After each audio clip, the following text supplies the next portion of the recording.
नमस्कार, मैं फराह, आप देख रहे हैं पीवी न्यूज। सबसे पहले एक नजर हेडलाइंस की ओर।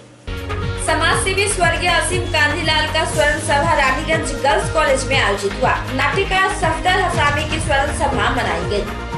इसिल के सलानपुर डाबर कोलियरी इलाके में श्रमिकों ने अपने मांगों को लेकर कोलियरी के बाहर विरोध प्रदर्शन किया। सिखों के 10वें गुरुजी जयंती पर आसनसोल से पटना साहिब गुरुद्वारा के लिए बस रवाना हुई।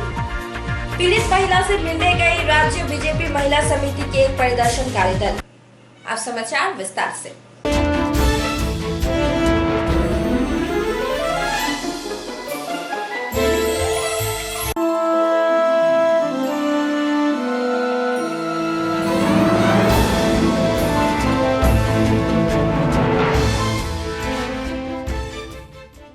रानीगंज नगर पालिका के पूर्व पार्षद सह समाज सेवी स्वर्गीय असीम कांजीलाल का प्रथम स्वर्ण सभा का आयोजन सोमवार को गर्ल्स कॉलेज के प्रांगण में आयोजित की गई। সুধীবৃন্দ, আপনাদের প্রত্যেককে এবং যে মানুষটির জন্য আজকে আপনারা এখানে এসেছেন, যার জীবন এবং জীবনচর্চার মধ্য দিয়ে আমরা আজ তার প্রয়াণের 1 বছর অতিক্রম করে ফেললাম। সারা জীবন ধরে তার জীবনচর্চার মধ্য দিয়ে এই অঞ্চলের মানুষ, এই কয়লাখনি অঞ্চলের প্রান্তিক মানুষ একটা কথাই তাদের অনুভবে বুঝতে পেরেছিল, মানুষ বড় কাঁদছে, তুমি মানুষ হয়ে পাশে দাঁড়াও। মানুষই বাদ সাধছে, তুমি মানুষ হয়ে পাশে দাঁড়াও। গত বছর ঠিক এই 2রা জানুয়ারি তারিখে দুপুরবেলায় আনন্দলোকে যে ডাক্তারের চিকিৎসাধীন ছিলেন, তার প্রথম ফোন বা শেষ ফোন, ফাল্গুনিদা গেম ইজ ওভার। এবং তারপরে যে মানুষটির সাথে আমি প্রতিনিয়ত যোগাযোগ রেখে চলেছিলাম, সেই মানুষটির নাম নির্মল ঘটক মহাশয়। আমরা আজ এখানে এই জন্য মিলিত হয়েছি যে তার জীবনের আলো থেকে আমরা আমাদের আগামী আঁধার পথের অনেক পরিক্রমা যেন তার ইচ্ছে অনুযায়ী করতে পারি। আমি এই সমস্ত অনুষ্ঠানটি পরিচালনা করার জন্য আমি কাঞ্জিলাল পরিবারের অন্যতম সদস্য, তার হাতে, জ্যোতির্ময় কাঞ্জিলালের হাতে আমি আজকের অনুষ্ঠান পরিচালনার ভার তুলে দিলাম। আপনাদের মধ্যে আপনারা আজকে উপস্থিত হয়েছেন তাকে মনে রেখে, তার প্রয়াণ দিবসে তার প্রতি শ্রদ্ধাঞ্জলি জ্ঞাপনের পাশাপাশি আপনাদের প্রতিও আমাদের সন্নত শ্রদ্ধা থাকলো। নমস্কার। আন্তরিক অভিনন্দন, প্রীতি ও শুভেচ্ছা জানিয়ে আমরা শুরু করছি আজকের অসীম কাঞ্জিলালের শ্রদ্ধা জ্ঞাপন অনুষ্ঠান। আজ থেকে ঠিক 1 বছর আগে, অর্থাৎ 2রা জানুয়ারি 2016 তিনি আমাদের ছেড়ে চলে গেছেন। কিন্তু তার কর্মব্যস্ততা আমাদের সকলের মনের মধ্যে চিরস্মরণীয় হয়ে আছে। এখন আমরা আমাদের সবার কাজ শুরু করছি। সবার কাজ শুরু করার আগে আমি আজকের কিছু আমন্ত্রিত সদস্যকে মঞ্চের আমন্ত্রণ জানাচ্ছি।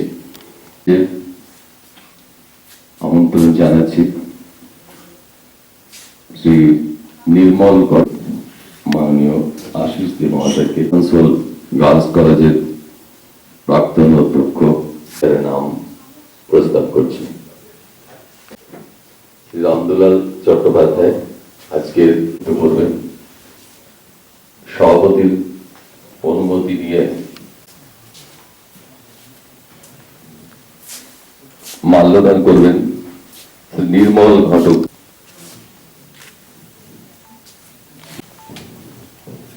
ম্যাডাম একটু সরুন এদিকে, একটু সরবেন।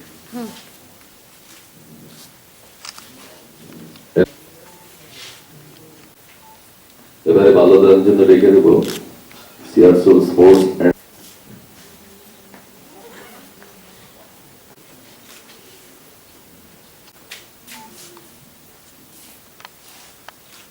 এরপর মাল্যদান করবেন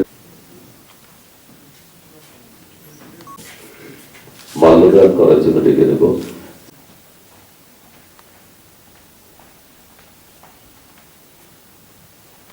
মাল্যদান করবেন জিতময় কাঞ্জিলাল।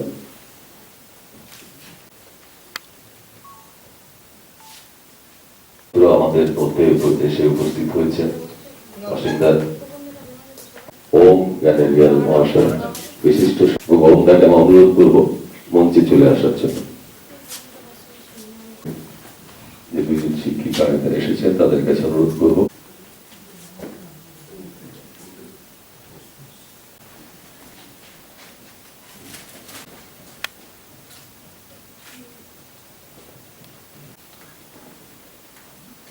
এরপর শিক্ষক মাননীয় আশিস বন্দ্যোপাধ্যায় মহাশয়, মহেন চট্টোপাধ্যায়, রানীগঞ্জ গার্লস কলেজে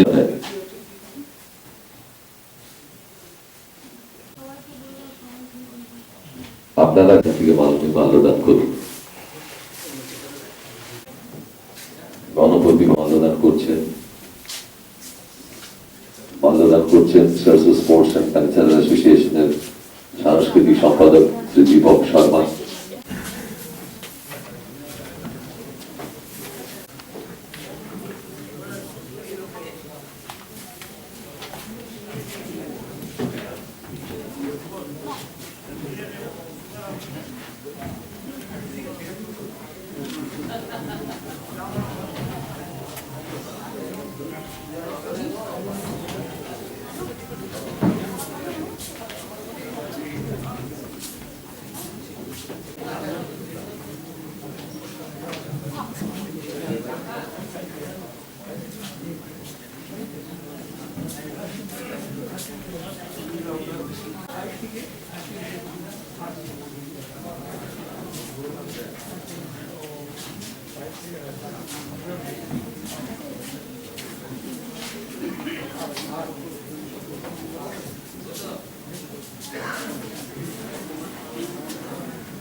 মাল্যদান পর্বের মাল্যদান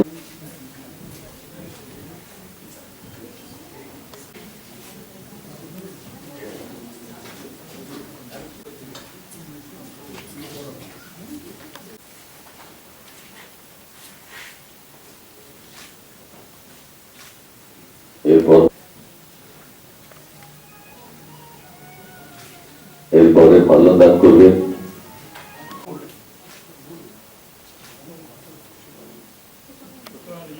বাসিন্দার কন্যা মাল্যদান করবেন। আরো কেউ যদি এখন এখানে শেষ করছে। এরপর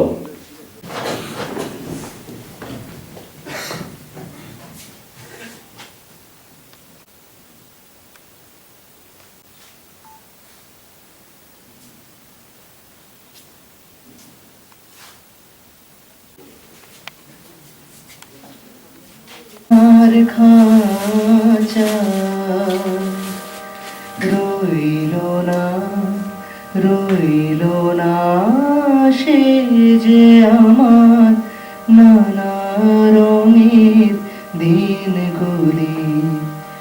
দিনগুলি মোর সোনার খাঁচায় সকল কথা কইল না সে যে আমার নানা রঙের দিনগুলি মোর সোনার খাঁচায় রইল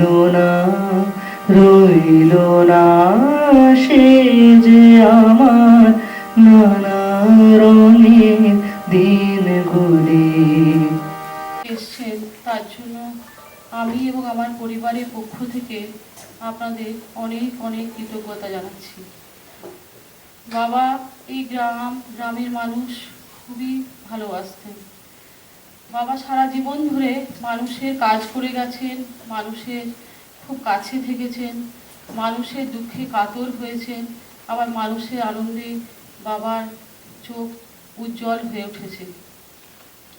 বাবা ছিলেন যে খুব বাবার মমত্ববোধ এবং শ্রদ্ধাবোধ দুটোই ছিল পাশাপাশি গভীর। বাবার কথা বলতে আমার গলা আটকে যাচ্ছে। বাবার যে কাজ, আমরা সেই কাজ যদি করে যেতে পারি তাহলেই বাবাকে ঠিক শ্রদ্ধা নিবেদন করাটাও আমার কাছে সার্থক হবে। বাবা তার কাজের মধ্যেই বেঁচে থাকবেন। আপনারে লয়ে বিব্রত হতে আসে নাই কেহ অবনী পরে, সকলের জন্য সকলে আমরা, প্রত্যেকে আমরা পরের তরে। যে কারণে সকলে এখানে উপস্থিত হয়েছে, আপনারা সভাপতি আছেন, সেটা সাথে আলাদা করে কিছু বলার নেই। তো যে কোনো লোক যখন আমাদের মধ্যে থাকে না, তখন এটা কাস্টমারি হয়ে যায় যে তার সম্বন্ধে প্রশংসা বাক্যটাই হবে শুধু। কিন্তু অসীমের ক্ষেত্রে যাক, সেই ব্যাপারে অনেক ক্ষেত্রে থাকে কি যে বলা চলে না সেই লোকের সম্বন্ধে তা বলতে হয়, কিন্তু অসীমের ক্ষেত্রে কারোরই মনে ওই দ্বিধাটা থাকবে না, কারণ ওর ক্ষেত্রে শুধু বলারই আছে। কোনো রকম যেটা কোনো খারাপ দৃষ্টিতে দেখবেন ওর জীবনটাকে, সেরকম দৃষ্টির জায়গায় নেই। ওর ছোট থেকেই যেটা ছিল আমাদের মধ্যে একটা ইনবর্ন লিডারশিপের একটা টেন্ডেন্সি। কোনো রকম কিছু বলা নেই, কিন্তু যাক শুরু করেছি হঠাৎ করে দেখা গেলো ওই নিজেই সেটা একটা দায়িত্ব নিয়ে নিচ্ছে।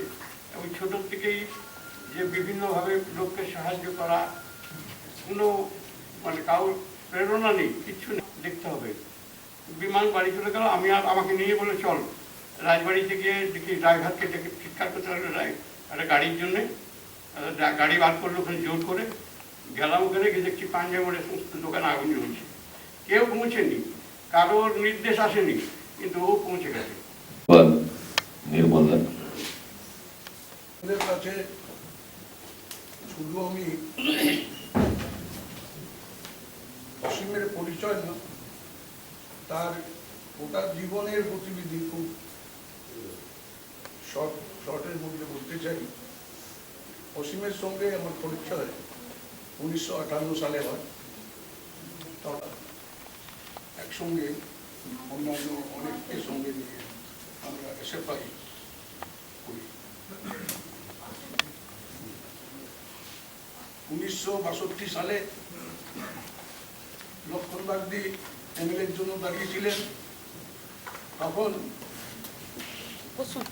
এবং অসীমের উপরে একটা আক্রমণ হলো, যেটা হয়তো ওর জান চলে যেত, কিন্তু বেঁচে গেল। 1900 ঠিক বছর আমার মনে পড়ছে না, 66 কলেরা হলো। ওই এক জায়গায় সবাইকে পেয়েছি। উনি পরিবারটা খুবই খারাপ অবস্থায় ছিল, উঠতে উঠে কষ্ট হতো। তখনই নন কুকিং কোর মাইসে, তারপর সে গ্রুপারদের সঙ্গে मिले এটা ইট ভাটা করে। रानीगंज से सम्राट दास की report PV news. Paschim Banga गणतांत्रिक लेखक शिल्पी संघ की रानीगंज शाखा की ओर से सोमवार सियासुल मोड़ पर सफदर हस्मी का 29वां शरण सभा आयोजित की गई। প্রতীক্ষা করে নেই মালায় আর পতাকায়, প্রদীপে আর মঙ্গল ঘটে। জানি শীতে মিলবে না বীরত্বের পুরস্কার, তবু একটি হৃদয় নেচে উঠবে আমার আবির্ভাবে। সে তোমার হৃদয় যুদ্ধ চায় না, আর পদার্পণ করতে চায় না ইন্দোনেশিয়া। অনেক এবার যুদ্ধ তোমার আর আমার। যুদ্ধ করে পেলাম কি সত্যতার, টিউনিশিয়ায় পেয়েছি জয়। ঘরে ফেরার তাগিদা আমি যেন সেই বাতিওয়ালাকে বাতি জ্বালিয়ে ফেলে, অথচ নিজের ঘরেই জমে থাকে দুঃসহ। তান্ত্রিক লেখক শিল্পী সংঘের আঞ্চলিক কমিটির সদস্যরা আশিস শর্মা, সুবীরলাল চ্যাটার্জি।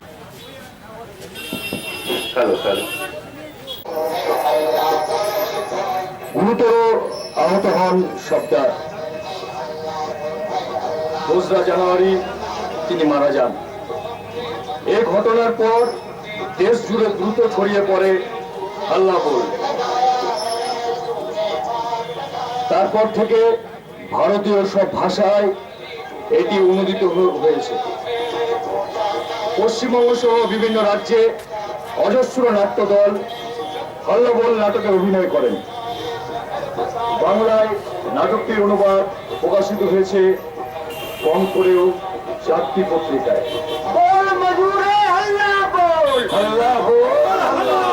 এই অত্যাচারের বিরুদ্ধে,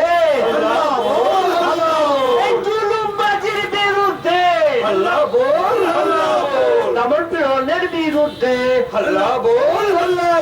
বাঁচতে গেলে লড়তে হবে। বেঁচে থাকার অন্য নাম বল মজুরে হল্লা বল। চুপ করো সব। বল মজুরে হল্লা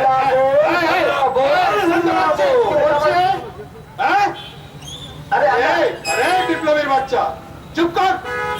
এমনিতে কথা না শুনলে কি এসব কি হচ্ছে কি? আরে পুলিশ সাহেব, আমরা নাটক করছি। নাটক? নাটক? আমাকে বোকা পাঠা ভেবেছো? নাটক এরকম করে নাটক করে নাকি? হাতে পোস্টার নিয়ে ভাগ চালারা এখান থেকে ভাগ, নইলে সব কটাকে ফাটকে ভরবো। আরে বিশ্বাস করুন হাবিলদার। ও আচ্ছা, তাহলে তোমরা বেশ বেশ বেশ করো, কিন্তু ভালো করে। ঠিক আছে, কিন্তু আপনি তো ধরে দাঁড়ান এক পাশে, আমরা এক্ষুনি শুরু করছি। এসো ভাই, শুরু করো। বল মজুরে হল্লা বল, হল্লা বল, হল্লা বল। অত্যাচারের বিরুদ্ধে হল্লা বল, হল্লা বল। কি হচ্ছে কি আবার? নাটক করা, নাটক। এসব স্লোগান স্লোগান চলবে না। আমাদের নাটকে তো এইরকমই আছে। থাকতে পারে তোমাদের নাটকে, তবে আমার এলাকায় নয়। উপরের অর্ডার, কোন সালার মুখে সিটুর নাম সাই বাবার সংলগ্ন ঝান্ডাবাদ নামক একটি জায়গায় শব্দর এবং তার জননাট্য মঞ্চের শিল্পীরা নাটকটি করছিল। তৎকালীন শাসক দলের গুন্ডা বাহিনী অতর্কিত হামলে চালায় শিল্পীদের উপর। আপনারা জানেন, শব্দর এবং একজন শ্রমিক মৃত্যুবরণ করে। শব্দর সমস্ত শিল্পীদের জীবন রক্ষায় নিজে এগিয়ে গিয়েছিলেন, নিজের জীবনের বিনিময়ে তিনি শিল্পীদের সেদিন রক্ষা করেছিলেন। আপনাদের অনেকের বয়স কম, জানেন না, 2 জানুয়ারি তিনি মারা যান। তারপরে সারা ভারতবর্ষের সমস্ত গণতান্ত্রিক শুভবুদ্ধি সম্পন্ন মানুষ, বুদ্ধিজীবী, সংস্কৃতি কর্মী, তারা বিক্ষোভে ফেটে পড়ে। সারা ভারতবর্ষ একটি প্ল্যাটফর্মে তলায় আসে। সেই শোক নিয়েই মাত্র কয়েকদিন পরেই সর্দার হাসমির ওই জননাট্য মঞ্চের শিল্পীরা ওই দুর্ঘটনাস্থলে ফির নাটকটিকে মঞ্চস্থ করেছিলেন। নাটকটি দীর্ঘায়িত, আমরা অংশ বিশেষ এখানে পাঠ করে শোনালাম। নমস্কার। रानीगंज से सम्राट दास की रिपोर्ट, पीवी न्यूज।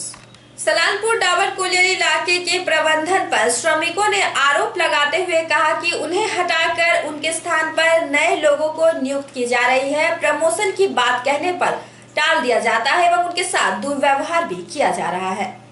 ईसीएल के सलानपुर डाबर कोलियरी इलाके के प्रबंधन पर श्रमिकों ने आरोप लगाते हुए कहा कि उन्हें हटाकर उनके स्थान पर नए लोगों को नियुक्त की जा रही है। प्रमोशन की बात कहने पर टाल दिया जाता है, उनके साथ दुर्व्यवहार भी किया जा रहा है। मैनेजमेंट को कई बार इसकी जानकारी दिए जाने के बावजूद भी कोई ठोस कदम नहीं उठाया जा रहा है। अंत में श्रमिकों ने आंदोलन का रुख अपनाया है। सोमवार डाबर कोलियरी के गेट के बाहर श्रमिकों ने विरोध प्रदर्शन किया। একজন আমাদের শ্রমিক আছে, বিগত 4.5 বছর একটা ডিজিটাল কাজ করছে, তাকে হঠাৎ করে বলে দিচ্ছে আপনি অন্য কাজে যান, মানে আপনার ডিএল সেকশন ছিল অন্য সেকশন যেতে হচ্ছে। প্লাস 1 নম্বর হয়ে গেলে আমাদের শ্রমিক আজ 4.5 বছর থেকে আন্ডারগ্রাউন্ড ছেলে আমরা আছি, টোটাল ওসিপিকে আমরা ফুল প্রোডাকশন রেজিং হচ্ছে আমাদের, কিন্তু আমাদের এখন সার্ফেস প্রফেশন ডিসিশন ওখানে হতে হয়নি। ম্যানেজমেন্ট আজ আর কাল পরশু করছে। আর প্লাস এখানে অত্যাচার ডিউটি হচ্ছে, মানে আমাদের একটা যা ইঞ্জিনিয়ার আছে কুমার সাহেব, সে আপনাকে ফুল ব্যবহার খারাপ করছে আর 3টা-4টা করে কাজ করাচ্ছে। তার প্রতিবাদে আজকে আমরা এই আন্দোলন করে শ্রমিক করেছি আমরা, যাতে এই জিনিসভাবে আমাদের কাজ না করতে পারি। কত কাল থেকে হয়েছে? কালকে জেনাস্তির থেকে হয়েছে, কালকে জেনাস্তির থেকে 8টা থেকে হয়েছে। আমাদের চাই যে আমাদের প্রমোশন হওয়া চাই, প্লাস আমাদের যে ছেলেগুলা কাজ করছে একটা কাজে যুক্তিতে থাকে, 3-4টা কাজ করলে আমাদের প্রমোশনের চাইছে ম্যানেজমেন্ট, যাতে না হয়। আর 3 বছর ধরে কাজ করছি আমরা, 3 থেকে 4 বছর ধরে কাজ করছি। আজ ধরুন আমি ডিল সেকশনে কাজ করি, কালকে আমার ওয়াটার সেকশনে পাঠালে তাহলে আমার তো প্রমোশন তো হবে না। তো সেই প্রতিবাদে আর প্লাস ওর ব্যবহার জন্য আজকে আমাদের আন্দোলন এই জিনিসটা। আমরা চাইছি যে ব্যবহারটা আমাদের সঙ্গে ম্যানেজমেন্ট আমার সবসময় সাথে আছি। আন্ডারগ্রাউন্ড ছেলে আমরা কাজ করছি আজকে 4.5 বছর কাজ করে আমরা ফুল প্রোডাকশন সালানপুর এরিয়ার মধ্যে করছি আমরা, কিন্তু তা সত্ত্বেও আমাদের সঙ্গে ব্যবহারটা খুব একদম যাতা করছে। সেই কারণে আমরা বন্ধ করেছি। সেই কারণেই আমরা বলছি টোটাল শ্রমিক আমরা যে আছি আজকে, টোটাল শ্রমিক আমরা আজকে আন্দোলনটা করছি এই কারণেই যে আমাদের সঙ্গে কমসে কম ব্যবহারটা ভালো করুন আপনি। আমাদের ম্যানেজমেন্টের অফিসার উনি আছে, তাকে আমরা সাপোর্ট করছি। আমরা সাপোর্ট করার জন্য আজকে টোটাল একদম 4.5 বছর ধরে সালানপুর ডাবরকলির মধ্যে প্রোডাকশনের মধ্যে ফার্স্ট হয়েছে। তাহলে আমরা একটাই চাইছি, মানে ম্যানেজমেন্টকে বলতে চাই যে স্যার हम लोग के साथ थोड़ा ব্যবহার ঠিক ही যাবে। ব্যবহার করার জন্যই আমরা আজকে এই জিনিসটা খুব দুঃখজনক আজকে আমাদেরকে বলতে চাই। কারণ দাবি না হলে আমাদের যা আজকে আপনার কাল আমাদের জেনারেল বন্ধ যায়, আমাদের লাগাতার এই এসব চলবে। টোটাল ওয়ার্কার আমাদের সাথ আছে, শ্রমিকের নিয়ে আমাদের শ্রমিক আন্দোলন আছে। যদি না মানে টোটাল আমরা কাল থেকে বন্ধ করছি, টোটাল আমরা অ্যাটেন্ডেন্স করবো না, আমরা এইভাবেই আমরা আসমাত চলে যাবো। আমাদের অ্যাটেন্ডেন্স করেনি তো, আমাদেরকে অ্যাটেন্ডেন্স করলে তো নো পে করবে, আমরা তো অ্যাটেন্ডেন্সই করিনি। আমরা জানি ওরা ওইটা করবে, কিন্তু অ্যাটেন্ডেন্স আমরা করিনি। নো পে কোথায় থেকে হবে বলুন আপনি? অ্যাটেন্ডেন্স করলে তো নো পে করবে, অ্যাটেন্ডেন্স করিনি আমরা কালকেও আসবো, পরশুকে আসবো। যদি না আমাদের দাবি দেবো না, আমাদের এইভাবে আন্দোলন চলতে থাকবে। Bureau report PV news. सिखों के 10वें गुरु गोविंद जी की जयंती पर आयोजित हो रहे 350वें प्रकाश उत्सव के लिए आसनसोल से सिख संगत रविवार को पटना साहिब गुरुद्वारा के लिए रवाना हुई। मुख्यमंत्री ममता बनर्जी की पहल पर सिख संगत को पटना जाने के लिए सरकारी स्तर पर बसों की व्यवस्था की गई है। गुरु गोविंद सिंह जी के जयंती पर आयोजित हो रहे 350वें प्रकाश उत्सव के लिए आसनसोल से सिख संगत रविवार को पटना साहिब गुरुद्वारा के लिए रवाना हुई। मुख्यमंत्री ममता बनर्जी की पहल पर सिख संगत को पटना जाने के लिए सरकारी स्तर पर बसों की व्यवस्था की गई। रविवार को स्थानीय पोलो ग्राउंड से 6 बसों को श्रम सह विधि व न्याय मंत्री मलय घटक ने हरी झंडी दिखाकर रवाना किया। श्री घटक ने कहा कि मुख्यमंत्री ममता बनर्जी सभी धर्म तथा संप्रदाय के लिए समान रूप से श्रद्धा रखती हैं। उनकी कोशिश है कि ज्यादा से ज्यादा सिख गुरु गोविंद सिंह के जन्मोत्सव में शामिल हो सके। प्रदेश के परिवहन मंत्री पूर्णेंदु अधिकारी ने शनिवार को कोलकाता के बड़ा बाजार स्थित गुरुद्वारा से 16 बसों को हरी झंडी दिखाकर पटना साहिब के लिए रवाना किया था। खालसा सेंट्रल कमेटी सदस्य सह यूथ अकाली दल अध्यक्ष हरपाल सिंह जोहल ने कहा कि 16 बसें कोलकाता से रवाना हुई थी, जो पानागढ़ में रात रुक गई थी, जिसमें एक बस दुर्गापुर में स्टे किया था। सभी बसें रविवार को पोलो ग्राउंड में एकत्रित होकर पटना साहिब के लिए निकली। मौके पर अकाली दल के वरिष्ठ सदस्य गुरुमुख सिंह, कोलकाता के कमिश्नर सिंह, संत कुटिया के बलजीत सिंह, रावल सिंह, प्रदेश के अकाली दल सदस्य वारिस सिंह, सतवंत सिंह, अवतार सिंह, सुरेंद्र सिंह, गुरुचरण सिंह, जसविंदर सिंह, अमरजीत सिंह, सुखविंदर सिंह, नानक सिंह आदि प्रमुख रूप से उपस्थित थे। और बड़ी साहब जो है एक दिखा के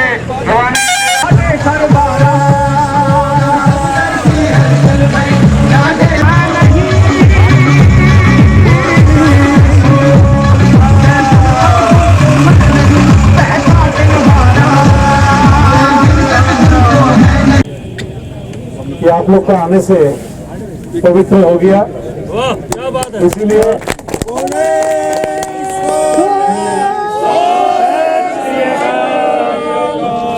इसीलिए कि आप लोग जो पूर्ण करने जा रहे हैं, 350 साल पूरा हो रहा, दसम उनका जो त्याग खाली सिख समाज नहीं, हर समाज के हर आदमी इनको मानता है। और उनको पूजा करते हैं। तो मैं आप लोग का ये यात्रा शुभ हो, अच्छा रहे। पाटना साहिब में आप लोग का पूजा सही ढंग से हो, यही कामना करते हैं। हम लोग का पश्चिम बंगाल का चीफ मिनिस्टर सुश्री ममता बनर्जी, उन्होंने कुछ दिन आगे हम लोग को बताया था कि आप लोग पश्चिम बंगाल में जितना गुरुद्वारा है सबके मेंबर्स लोग पटना जाइएगा और उनके लिए सरकार का तरफ से आप लोग को ट्रांसपोर्ट फैसिलिटीज दिया जाएगा। तो कल कुछ बस गया, लेकिन आज बहुत ही ज्यादा जो आप लोग जा रहे हैं, हम सबको मेरा तरफ से फिर से एक बार बधाई दे रहा हूँ। Bureau report PV news. बीते दिन श्रीपुर फाड़ी अंतर्गत इमली धारा में रहने वाली गृहवधू रिंकू देवी महातो पर हमला करने वाले लोगों की गिरफ्तारी की मांग को लेकर भाजपा महिला मोर्चा प्रतिनिधि मंडल जमुड़िया थाना पहुंची। बीते दिन श्रीपुर फाड़ी अंतर्गत इमली धौड़ा में रहने वाली गृहवधू रिंकू देवी महातो पर हमला करने वाले लोगों की गिरफ्तारी की मांग को लेकर भाजपा महिला मोर्चा के एक प्रतिनिधि मंडल सोमवार को जमुड़िया थाना पहुंचकर थाना प्रभारी संदीप दास से मुलाकात कर आरोपी को अविलंबित गिरफ्तार करने की मांग की। वहीं उक्त प्रतिनिधि मंडल महिला के घर पहुंची, पर महिला के घर बंद होने के कारण इमली धौड़ा के पड़ोसियों से उसके बारे में बातचीत की। इस मौके पर भारतीय जनता महिला मोर्चा की जिला अध्यक्ष रेखा भट्टाचार्य, भाजपा के जिला उपाध्यक्ष तापस राय, सभापति सिंह, डॉक्टर प्रमोद पाठक, संतोष सिंह, राजीव गांधी आदि प्रमुख रूप से उपस्थित थे।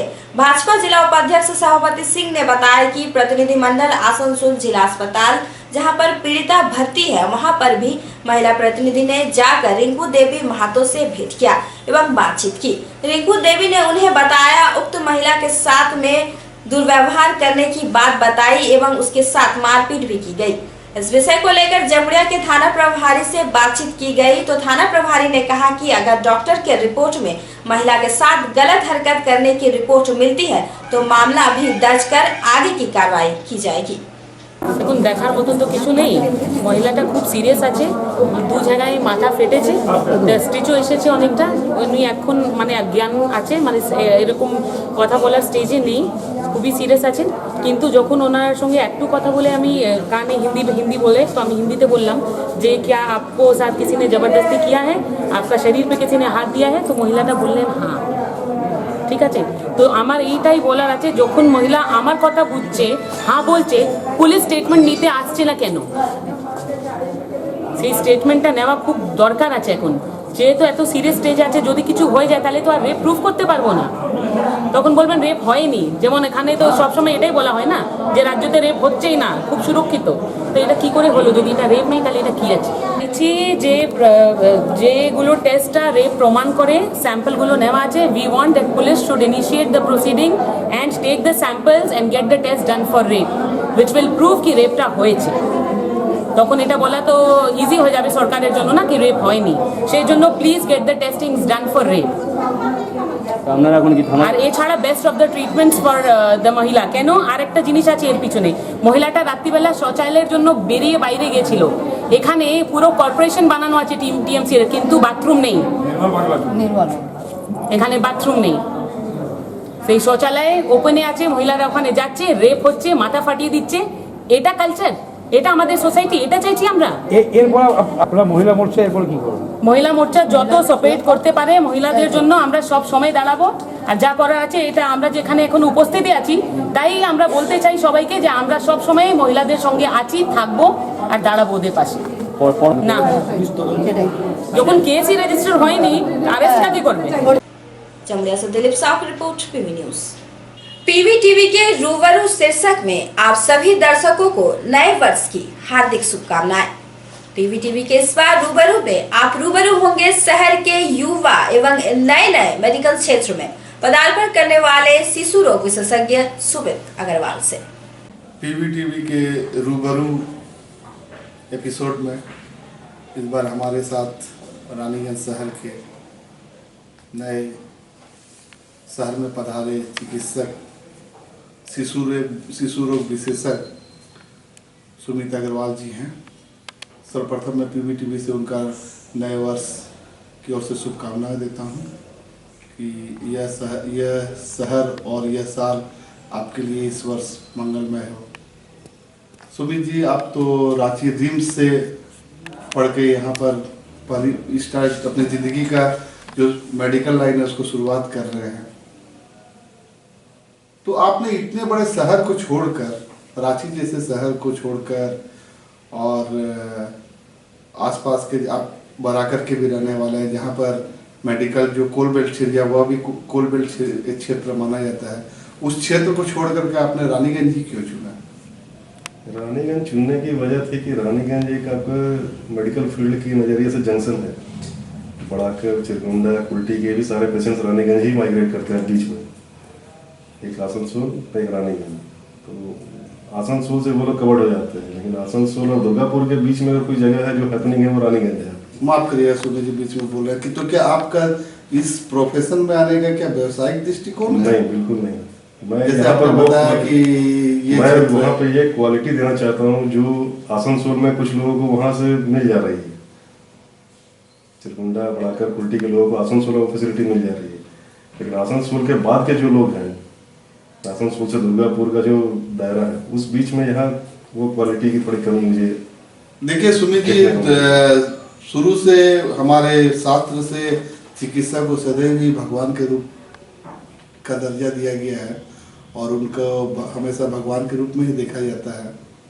किंतु वर्तमान जो सिनेरियो है उसमें मैं ये नहीं कहूँगा कि जीविका जीने के लिए तो अर्थ की बहुत ही आवश्यकता है, किंतु आप तो नए नए इसमें आए, जिस तरह से रुपया कमाने का और माने जो प्रतिस्पर्धा है, तो उस क्षेत्र में आप कहाँ तक अपने आप को सामंजस्य कर पाएंगे? देखिए, इसमें एक बात मेरे गुरुजी ने मुझे बहुत अच्छी सिखाई थी कि ये जो हमारा पेशा होता है डॉक्टरी का, इसमें अगर हम लक्ष्मी के पीछे भागेंगे जितना, लक्ष्मी उतनी ही दूर हमसे भागती जाएगी। अगर हम अपने पैसे के पीछे भागेंगे और अपना जो काम है वो सिंसियरली अगर करेंगे तो लक्ष्मी खुद ब खुद आपके पास आती जाएगी और आपकी जितनी ज़रूरत है वो आपूर्ति करने में आपको कभी भी कमी महसूस नहीं होगी। तो इसी सिद्धांत से हम लोग ग्रुप ने शुरुआत की थी। मैं 6 महीने मैंने रांची में भी काम किया, उसके बाद मैंने यहाँ पर शुरुआत की है। अच्छा, आप आने वाला आपकी आकांक्षा क्या है? मैं समझा नहीं है। जो आप नए नए अभी प्रोफेशन में, मेरी आकांक्षा यही है कि जो कॉमन डिजीजेस को लेकर जो बच्चे भर्ती होते हैं या जो बीमारियां यहाँ रहती है, कम से कम उनकी जो फ्रिक्वेंसी है वो कम जाए। वो सिर्फ जानकारी के अभाव में ही मुझे लगता है, अभी जो मैंने पिछले 1 महीने में जो मेरा अनुभव रहा, चाहे वो सर्दी खांसी को लेकर हो, चाहे वो लूज मोशन को लेकर हो, वो 60-70% केसेस तो सिर्फ जानकारी के अभाव में है। जैसा कि अक्सर लूज स्टूल की ही बात करें तो टीवी में, अखबारों में, आपके चैनल में भी अक्सर दिखाया जाता है कि बच्चे को पतला पैखाना शुरू हो, दस्त शुरू हो तो आप ORS देना शुरू करें। लेकिन ORS कैसे देना है ये अभी तक लोगों को नहीं पता, कैसे बनाना है उनको नहीं पता है ये बात जी। तो इसके लिए क्या आप सोचे हैं क्या कोई किसी प्रकार का वर्कशॉप या सामाजिक वर्कशॉप मैं आने वाले समय में डिजाइन कर रहा हूँ, वो कराऊंगा या करने की सोच रहा हूँ। लेकिन अभी तो मेरे पास जितने मरीज आते हैं मैं उनको सिखा के भेजता हूँ कि आप अपने साथ भी जो आपके आस पड़ोस में है, कभी वैसा कोई आपके अगल बगल के पड़ोस में कोई आपका भतीजा, भाई, बंधु, जो भी जिनके भी बच्चे बीमार पड़े, तो उनको एटलीस्ट ORS बनाना कैसे बनाते हैं वो बना के उनको शुरुआत करवा दीजिए, ताकि उनको जो सीरियस होने की जो नौबत होती है वो नहीं हो। अच्छा सर, ये बताइए, वर्तमान में अभी तो जो मौसम है, ठंड का मौसम है, तो इसमें क्या है कि बच्चों का सबसे ज़्यादा जो है सर्दी खांसी की, जो अधिकांश जितने अभिभावक हैं परेशान रहते हैं सर्दी खांसी की बीमारी से, और यह माने अभिभावक को काफ़ी परेशानी का सामना करना पड़ता है, बच्चे स्कूल भी नहीं जाते हैं। तो इसको प्रथम जो है प्राथमिक चिकित्सा घर में किस प्रकार कर सकते हैं? प्राथमिक चिकित्सा करने के लिए तो इसमें एक्चुअली इस सीजन में सबसे ज़्यादा तो वायरल फीवर का असर होता है जी, जो कि आप कुछ ना भी करेंगे तो वो 4-5 दिनों के अंदर ठीक हो जाएंगे। नॉर्मली 3 दिनों तक 4 दिनों तक इसका असर मैक्सिमम होता है, उसके बाद ये घटना शुरू हो जाती है। तो घटते घटते ये टोटल मिलाकर 7 दिनों का पूरा कोर्स होता है इस इलनेस का। लेकिन आप इसके बारे में कह नहीं सकते कि ये क्या, तो इसमें आप सिर्फ बच्चों को थोड़ा प्रिकॉशन देकर और फीवर को कंट्रोल करके रखने की ज़्यादा जरूरत है। जैसे कि फीवर के लिए आपने paracetamol, simple plain paracetamol syrup, Calpol syrup, तो बताया जाता है कि आपका जो पैरासीटामोल है और ये सब खाने से बोलता शरीर पे इफेक्ट करता है। वो सब एक लेवल क्रॉस करने के बाद आप 4-5 दिनों के लिए दे रहे हैं, according to weight dose calculate करके दे रहे हैं, तो वो सब की दिक्कत नहीं आती, कहीं भी नहीं आती। कुछ एक बच्चे होते हैं जिनको लीवर की प्रॉब्लम होती है, तो वो ऐसे 1000 में से 10,000 में से एक आध बच्चे निकलते हैं, तो उनको प्रॉब्लम जन्म से ही रहती है उस तरह की। अच्छा, ये जो अभी जो देख रहे हैं सब, किसी भी जो रोग हुआ छोटे से बच्चे को या किसी भी जो हाई डोज का एंटीबायोटिक दिया जाता है, उसके आप कितने पक्षधर हैं? नहीं, मैं पक्षधर नहीं हूँ। एंटीबायोटिक की अगर जरूरत है तो आप दीजिए, नहीं जरूरत है तो मत दीजिए। तो बिना एंटीबायोटिक के तो आजकल कोई चिकित्सक तो चिकित्सा ही नहीं कर रहे। जो चिकित्सक कर रहे हैं, मैं कर रहा हूँ, मेरे बच्चे तो 1 महीने के अंदर काफी सारे ठीक भी हुए। और यहाँ 1 महीना, मैं तो हम लोग पिछले 4 साल 5 साल से यही प्रैक्टिस ही कर रहे हैं। देखिए, पूरा भारत सरकार के साथ साथ हमारे पश्चिम बंगाल सरकार भी शिक्षा स्वास्थ्य को लेकर के सबसे ज़्यादा जागरूक है, और सबसे ज़्यादा सरकार का जो बजट होता है इसी 2 विषय पर सबसे ज़्यादा खर्च होती है, आपको पता भी है। तो आपको क्या लगता है कि सरकार की जो योजना है उससे क्या लाभान्वित हो रहे हैं? जितना होना चाहिए लाभान्वित हो रहे हैं, लेकिन वो बच्चे छोटे शहर के कम और बड़े शहर के ज़्यादा हो रहे हैं। तो इसके पीछे वजह है जो पेरेंट्स हैं, वो उनकी जानकारी का थोड़ा अभाव है, वो थोड़े एप्रीहेंसिव, वो थोड़े परेशान ज़्यादा जल्दी हो जाते हैं, तो डॉक्टर को प्रेशर देना लगता है कि हाँ सर तुरंत। अगर मैं कहूँगा नहीं, बच्चे को 3 दिन 4 दिन का समय लगेगा, लेकिन हाई फीवर बच्चे को आ रहा है, अब बच्चे को लेकर भावुकता सबके मन में होती है जी, तो एक उसका इफेक्ट होता है। हमारे जो Indian academy of paediatrics society है, उन्होंने भी एक प्रोग्राम लॉन्च किया है, अवॉइड एंटीबायोटिक अब्यूज, AAA के नाम से जी। अब्यूज मीन्स जिसको देना है उसी को दिया जाए, जिसको नहीं देना है उसको उसकी जरूरत नहीं, तो आप उसके लिए वेट कर सकते हैं। जैसे आज वायरल फीवर है, बच्चे को फीवर आया, सर्दी खांसी है, नाक बह रही है, तो आप 2 दिनों तक उसे पैरासीटामोल से फीवर कंट्रोल करके रखिए। 1 कप सिरप की जरूरत अगर है, बच्चा 2 साल से ऊपर है तो उसकी जरूरत है। बच्चे मेन परेशान होते हैं, उनके वो कप को बाहर नहीं निकाल पाते, और दूसरा उनका नाक ब्लॉक हो जाता है। जी, नाक ब्लॉक। तो नाक ब्लॉक के लिए आप क्या अपने दर्शकों को क्या बताना चाहेंगे? नाक ब्लॉक के लिए कुछ नहीं करना है, बच्चों को जो एक नेज़ोक्लियर ड्रॉप आती है या सॉल्विन नाम से ड्रॉप आती है जी, जिसमें सिर्फ 0.9% नॉर्मल सलाइन का सोल्यूशन है जी, उसे नमक का पानी जिसे कहते हैं, वो कैलकुलेटेड मात्रा में डाला गया नमक, उसमें 1-1 बूंद दोनों नाकों में डाल दें सवेरे शाम बच्चे के सोने के बाद। वो बच्चा खुश रहेगा, नाक खुली हुई रहेगी, बच्चा जी। जनरली वो तो बोल नहीं सकता। न्यू बोर्न बेबी का आपके नजर में किस तरीके से प्रिकॉशन लेना चाहिए, उसको किस प्रकार से रखना चाहिए? न्यू बोर्न बेबी में तो छोटे-छोटे क्या होते हैं, जो नए माँ बाप होते हैं वो थोड़े से छोटे-छोटे बीमारी से भी परेशान हो जाते हैं। न्यू बोर्न बेबी में जो सबसे बड़ी समस्या आती है कि भाई 2-3 समस्या है। एक तो बच्चे को तेल कौन सा लगे, तो भाई तेल कौन सा लगाए, तो पहले तो जो हमारा जो चली आ रही पद्धति की सरसों का तेल लगाया जाए, तो अब सरसों के तेल से देखा जा रहा है जो मार्केट से सरसों का तेल लगाया जाता है, क्योंकि उससे काफी बच्चों को, मेजोरिटी ऑफ बच्चे को दाने निकल जाते हैं, लाल दाने पूरे शरीर। एकदम सही बात बोला। बाजार में सरसों सही सरसों तेल का दावा तो करते हैं कि तो कौन सरसों तेल सही है, क्वालिटी नहीं मिल पा रही, तो उसको हम लोग अवॉइड करना बोलते हैं। हम लोग कहते हैं कि बच्चे को नारियल तेल लगाओ या फिर ऑलिव ऑयल लगाओ, इन दोनों में से जो अफोर्डेबल हो आपको वो लगाओ। फिर पेरेंट्स का कहना होता है या जो नानी दादी जो भी होती है कि भाई नारियल का तेल है तो बच्चे को ठंडा करेगा जी, तो भाई मैं ये बताना चाहूँगा, नारियल का तेल हो या ऑलिव ऑयल हो या सरसों तेल हो, तेल कोई भी ठंडा नहीं करता है। तेल का काम सिर्फ चिकनाई देना है, ताकि हाथ से मालिश आराम से बस हाथ फिसलते रहे। उसका काम बस इतना ही है। जो हम मालिश कर रहे हैं उससे बच्चे के जो बॉडी में ब्लड सर्कुलेशन वगैरह बढ़ रहा है, वो अफेक्ट उसका सबसे ज्यादा होता है। तो बच्चों के लिए देखिए, ये जो वर्तमान जो आप देख रहे हैं, जो दूसरी बात आपने कुछ पूछा था, तो मैं एक बात तो ये बोला मालिश की बात, दूसरी बात है मदर्स मिल्क, ब्रेस्ट फीडिंग कराना। जी जी जी। तो इसके पीछे मदर्स तैयार है ब्रेस्ट फीडिंग कराने के लिए, लेकिन कितनी कितनी देर में कराना है ये इन्हें नहीं मालूम जी। कितना देर में? 2 घंटे के इंटरवल पे कराना चाहिए। अब मदर्स कहती हैं कि भाई मेरा बच्चा तो 16 घंटे सोता रहता है, तो सोते हुए बच्चे को कैसे फीडिंग करें? ठीक बात है। उनका कहना है कि बच्चा जब रोता है तब मैं, या बच्चा जब भूखा होता है तब मैं, छोटा बच्चा तो बोलेगा नहीं कि मैं भूखा हूँ। तो उनके लिए है कि बच्चे के पैर में अगर आप गुदगुदी करेंगे तो वो बच्चा ऑटोमेटिक उड़ जाता है। ये जानकारी नहीं है। ये चलिए आप लोगों ने बताया। पैर में गुदगुदी करेंगे या धीरे से बस इस तरह से करेंगे एक बार टैप, तो बच्चा ऑटोमेटिक उड़ जाता है। सर ये कैसे पता चला कि हमारे बच्चे को भूख लगी है? ये छोटे बच्चे को नहीं पता चलता है भूख लगी। जब छोटा बच्चे को डिफरेंस ज्यादा हो जाएगा टाइम इंटरवल, वो भूख के कारण रोने लगेगा और कुछ देर आपके पता चलेगा मूवमेंट उसका जो हाथ का है वो ऑटोमेटिक उसके मुंह की तरफ जा रहा है। ये भगवान ने बना के भेजा, मतलब ये कॉमन ऑब्जर्वेशन है। मतलब हमें ये पता कि उस समय पता चलेगा ये एक तो बच्चा उसका 2-2 घंटे में आपने बताया कि 2-2 घंटे में उसको दूध पिलाना है, माँ का दूध सर्वोत्तम है। और दूसरा आपने बताया कि बच्चे का जो हाथ है वो मुंह की ओर जब जा रहा है, हमें अगर 2-2 घंटे में नहीं दे रहे, 2-2 घंटे में देंगे तो बच्चा भूख के लिए कभी नहीं रोएगा, जिसे भूख लगेगी।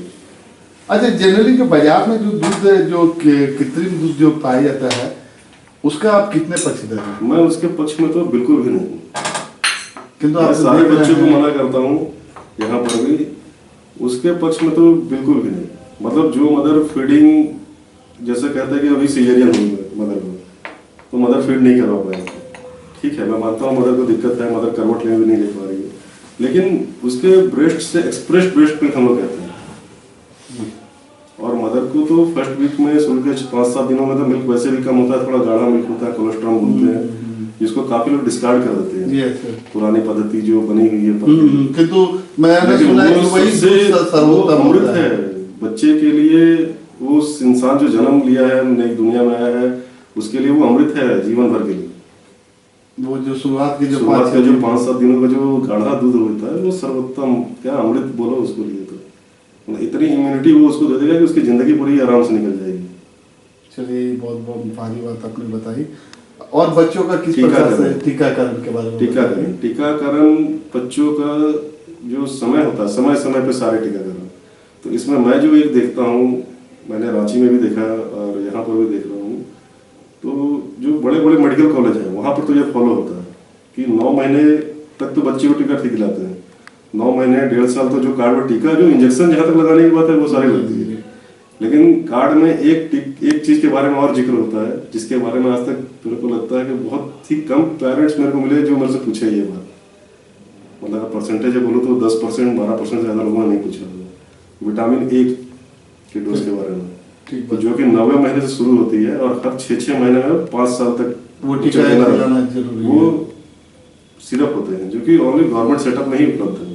अच्छा सर, एक बार देखा जाता है कि जो लोगों का ये मन में धारणा है कि जो सरकारी जो संस्था है, जैसे सर प्राथमिक चिकित्सा केंद्र और सरकारी अस्पतालों में जो टीका दी जाती है, उन लोगों के मन में है कि ये बहुत लो क्वालिटी का दिया जाता है, तो हम अपने बच्चों को बाहर के डॉक्टर से, प्राइवेट डॉक्टर से दिलाएंगे तो ज़्यादा महंगा भी टीका पड़ता है, और उनको मन में ऐसा सेटिस्फाई होता है कि नहीं बाहर हम दे रहे हैं तो मेरा बच्चा जो है वो काफ़ी माने सही है ग्रोथ के लिए, और जो सरकारी जो दिया जा रहा है वो कमजोर है। तो इस बारे में आपका क्या विचार है? इस बारे में तो विचार सिर्फ आपकी पेरेंट्स की सोच की है।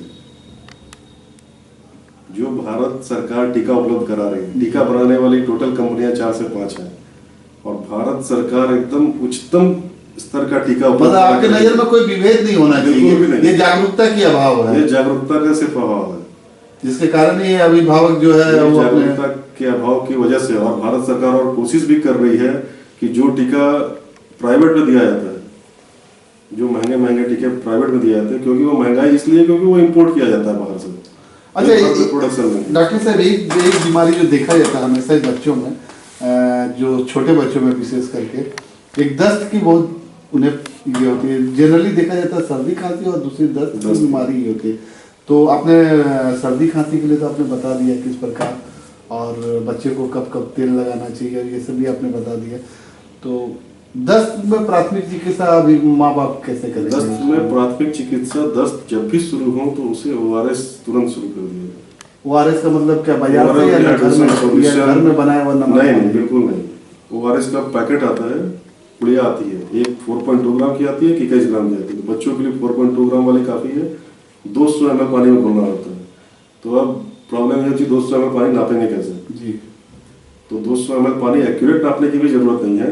स्टील का गिलास इतना बड़ा सभी घरों में होता है पानी वाला, जनरली उसके 2/3 गिलास उसे भर दिया जाए, वो 200 ml पानी है। तो उसको कितने देर में उसको उस पानी को 24 घंटे तक हम लोग दे सकते हैं। लेकिन वैसे ही पुड़िया को वेट के हिसाब से कैलकुलेट करके देना होता है। कम से कम 2-3 पुड़िया तो दे ही देनी चाहिए, 2 से 3 पुड़िया। मतलब धीरे धीरे पिलाते रहना चाहिए। जैसे जैसे स्टूल फ्रीक्वेंसी कम होती जाएगी तो फिर उसे भी कम कर दिया जाएगा।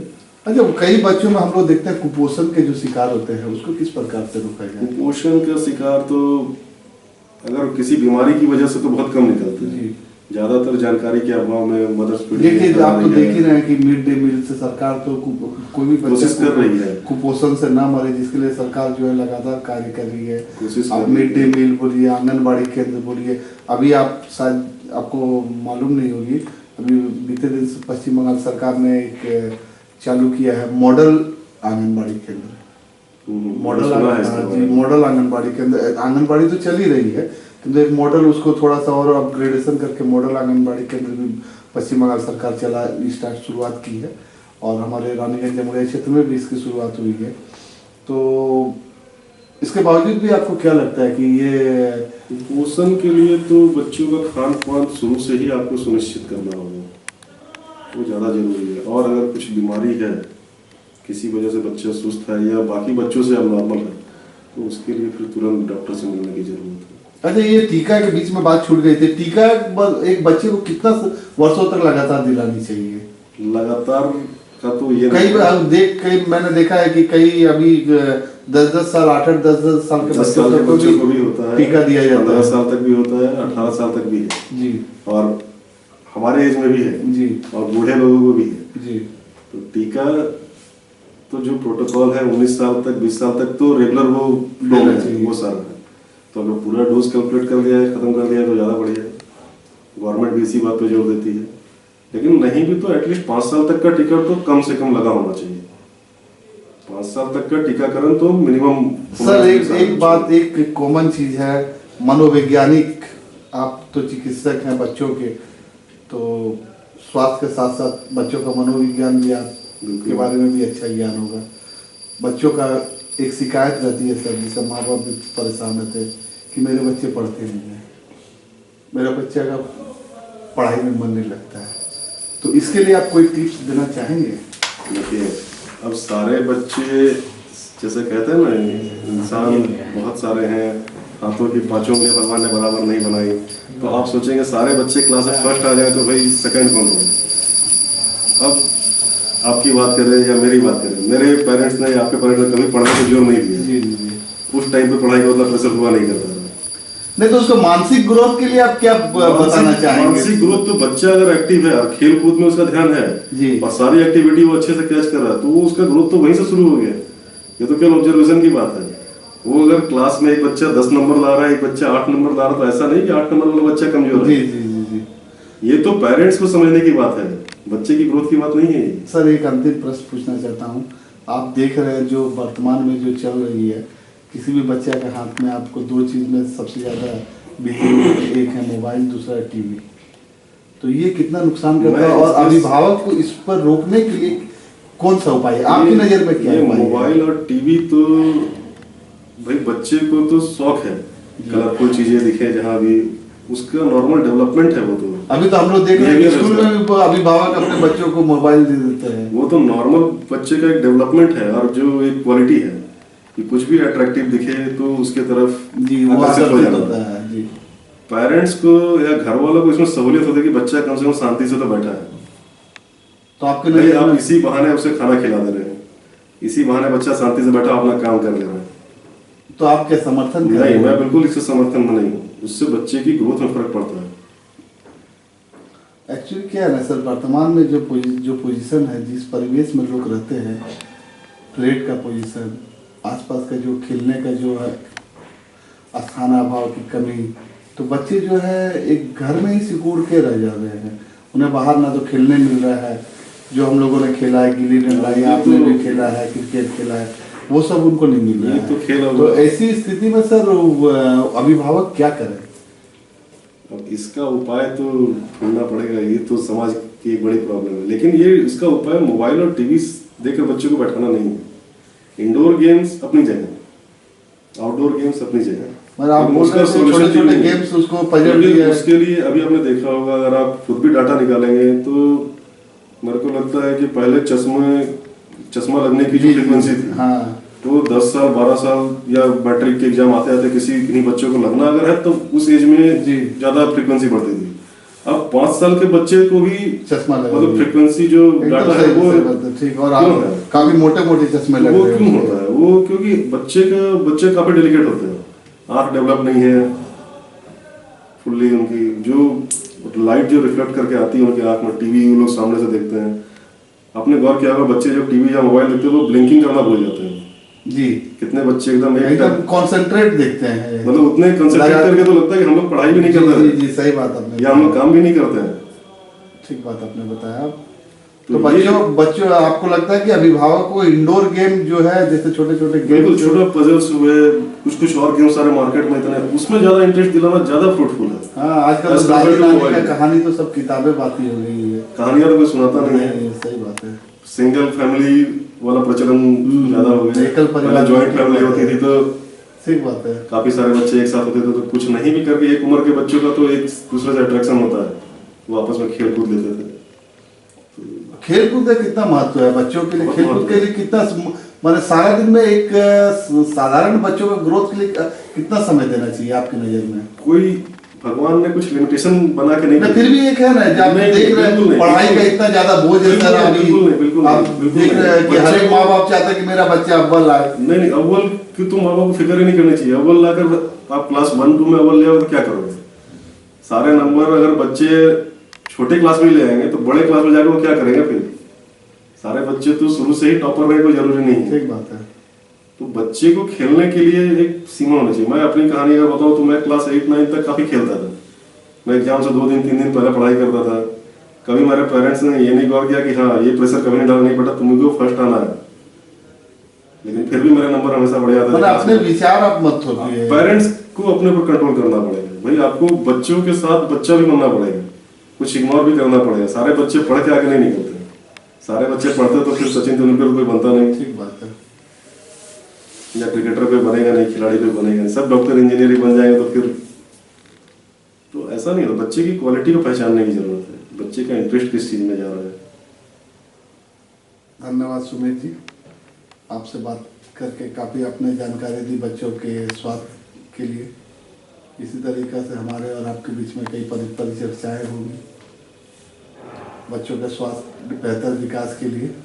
मैं तो चाहता हूं कि आप भी अपने माध्यम से इतना प्रचार करें कि बच्चों को जो छोटी छोटी बीमारियां जो होती है वो घर तक ही सीमित रहे जी, क्योंकि इसके एवज में कुछ जो बड़ी बीमारियां होती है वो यहाँ उभर के नहीं आ पाती है। उनके बारे में थोड़ा देरी से पता चलता है या फिर जब ऑलरेडी समय निकल चुका होता तब जानकारी मिलती है। धन्यवाद। समाचार समाप्त करने से पहले आज की हेडलाइंस और एक बार। समाज सेवी स्वर्गीय असीम कांजीलाल का स्वर्ण सभा रानीगंज गर्ल्स कॉलेज में आयोजित हुआ। नाट्यकार सफदर हसामी की स्वर्ण सभा मनाई गई। इसिल के सलानपुर डाबर कोलियरी इलाके में श्रमिकों ने अपने मांगों को लेकर कोलियरी के बाहर विरोध प्रदर्शन किया। सिखों के 10वें गुरुजी जयंती पर आसनसोल से पटना साहिब गुरुद्वारा के लिए बस रवाना हुई। पीड़ित महिला से मिलने गई राज्य बीजेपी महिला समिति के एक परिदर्शनकारी दल। आज के बुलेटिन में बस इतना ही। देखते रहें पीवी न्यूज। नमस्कार।